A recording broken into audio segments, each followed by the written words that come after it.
Hello, everybody. I'm Chase, and I'm here. Brian.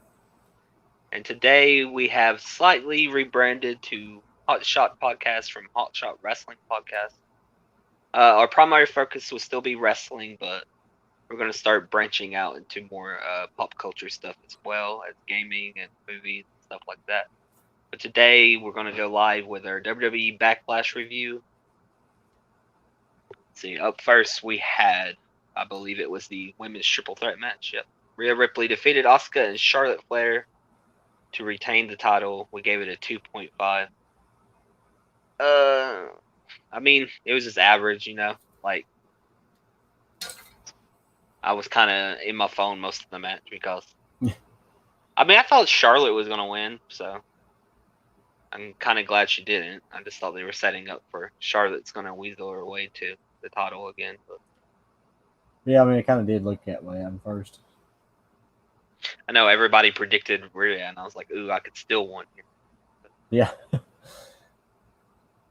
I guess they're just, I don't know. I guess they'll just have a one-on-one feud for a while with Asuka out of the title. Probably. You can kind of knew they threw Asuka in there just to get pinned. Yeah, I think. I don't know. She's kind of like, we'll talk about her later, but she's basically Raw's version of Bayley. She held the title for a long time, but now I guess her time is up. So. Yeah. Up next, we've got Rey Mysterio and Dominic Mysterio. They defeated Dolph Ziggler and Robert Roode to win the SmackDown Tag Team Championship. We gave it a 3. It was. I like the match was all right, but I'm not sure Rey Mysterio wrestled by himself for the first 80% of the match. Yeah, it seems like they do that a lot. They act like one partner gets beat up, then comes in about midway through the match. I don't know. I think they just overthought it. Unless Dominic was a little banged up and he could only do so much, I don't get why you wouldn't have a normal match. It'd been more entertaining. Yeah. The match itself, when it was 2v2, it was pretty good, back and forth. It was a good moment for them to win the title. So I just feel like if Dominic was healthy enough to wrestle one match, it would have been a lot better. But overall, it was still pretty good. Gave it a 3. Next, we got Damian Priest defeated The Miz in a lumber zombie match. We gave it a 0.5. People trying to defend this, saying it's just promoting that movie, but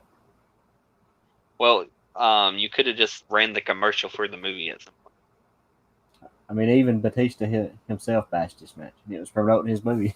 Here's the problem with this. Okay, this match was so bad and stupid, it made me go out of my way to make sure I never watched Batista. I'm sorry, if a commercial, I do this, maybe I shouldn't do this, but if a commercial annoys me, I go out of my way to not go buy that product. And this so is you didn't watch the Army of Dead? No, and I'm not going to anytime soon, just because of this one match. It's just like when I don't know. It's like if I'm watching YouTube and an ad comes on and it's 30 seconds and unskippable, I take note of what company that is, and I'm like, I'm not buying that product. Because how dare you make a 30-second unskippable ad? It's just stuff like that. This is the same situation. This match was it was just stupid. It felt like something WWE would have done in the early 90s, you know what I mean? Well, I don't understand. They bashed Blood and Guts, said it set the business back 30 years, then they do this. Yeah. I don't.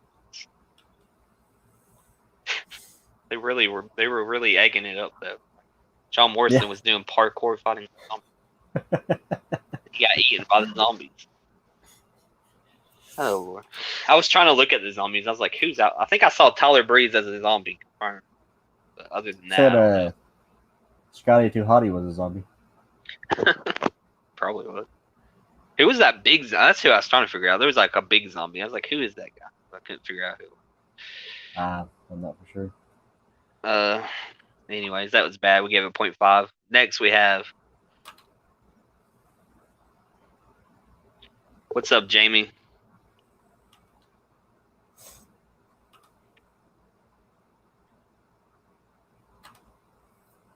Bianca Belair defeated Bayley to retain the SmackDown Women's title. Gave it a 3.5.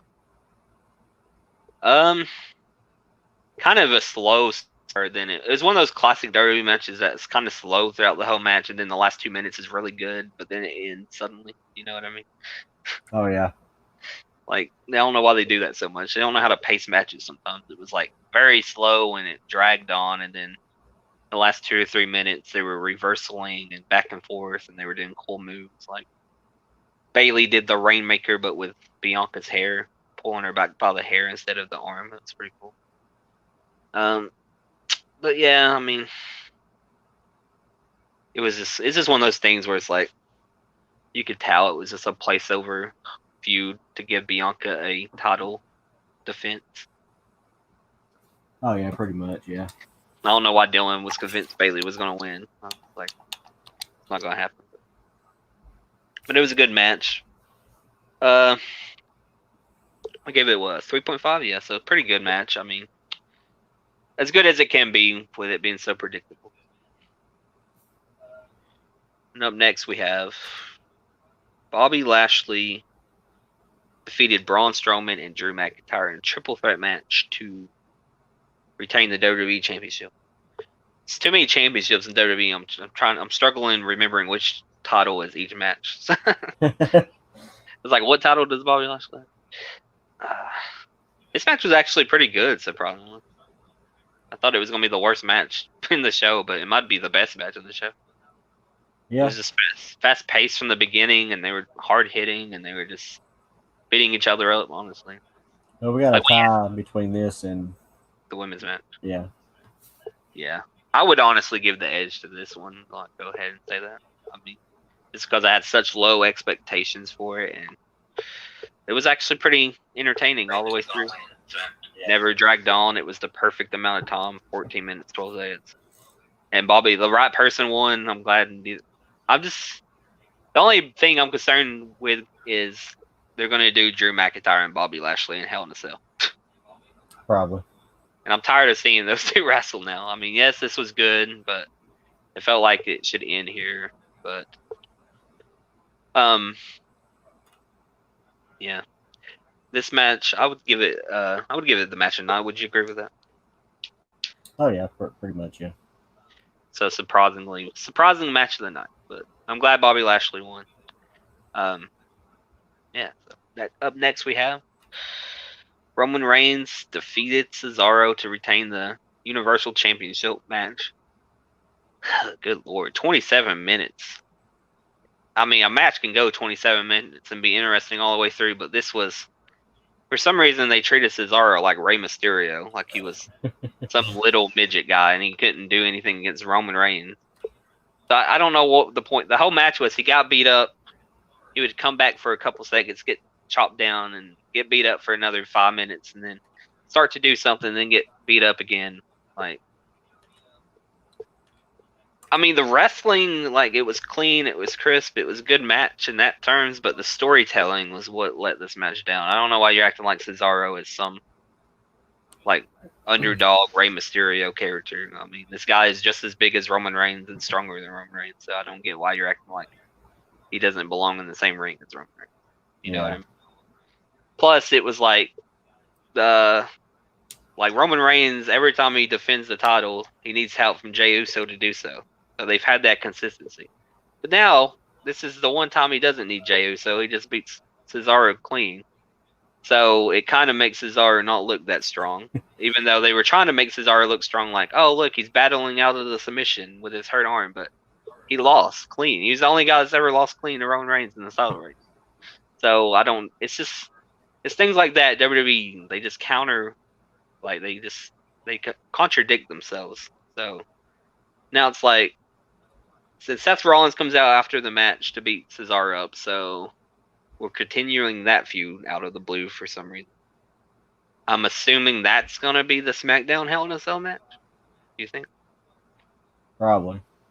Because, I mean, it's either that or Roman Reigns. I mean, I don't know who Roman Reigns is going to wrestle. It's completely, so, but we gave it a 2.75. Like, it's good, but man, the storytelling was bad. It was way too long. And sometimes I think the right thing to do is have a big title change on these like B pay-per-views. You know what I mean? It never happens. So Yeah.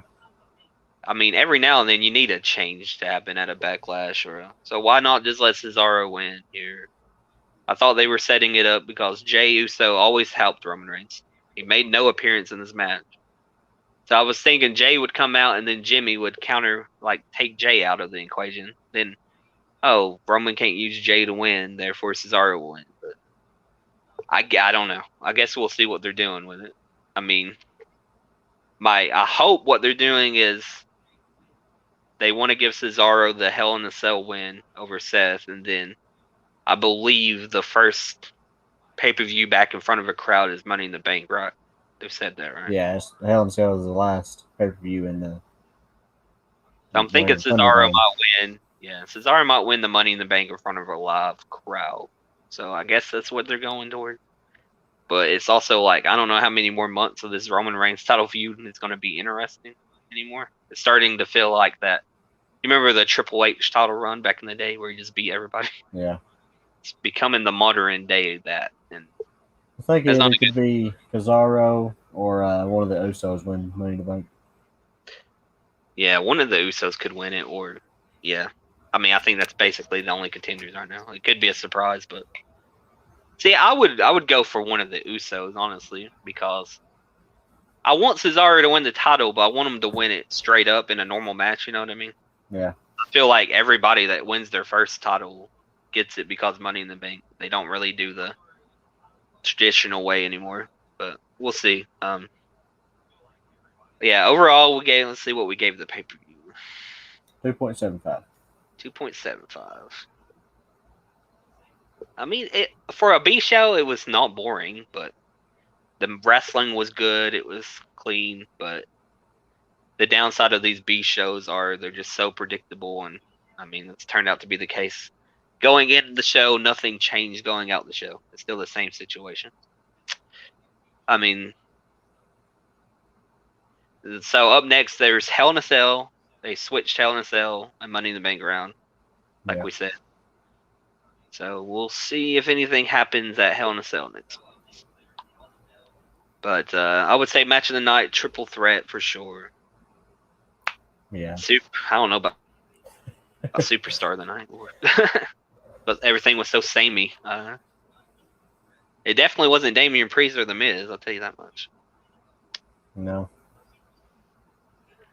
Yeah, I would. I don't I know. probably. I just give it to Bobby Lashley. He retained the title in the best match. There we go. Yeah. Good enough. But other than that, you got anything else for Backlash? Nope. All right. Well, We are thank you. doing. Yeah, we are doing shorter videos from here on out. We just instead of Yeah. these hour and a half videos, we're kind of doing a little bit shorter. So we have more videos throughout the week. Oh. Yeah. Yeah.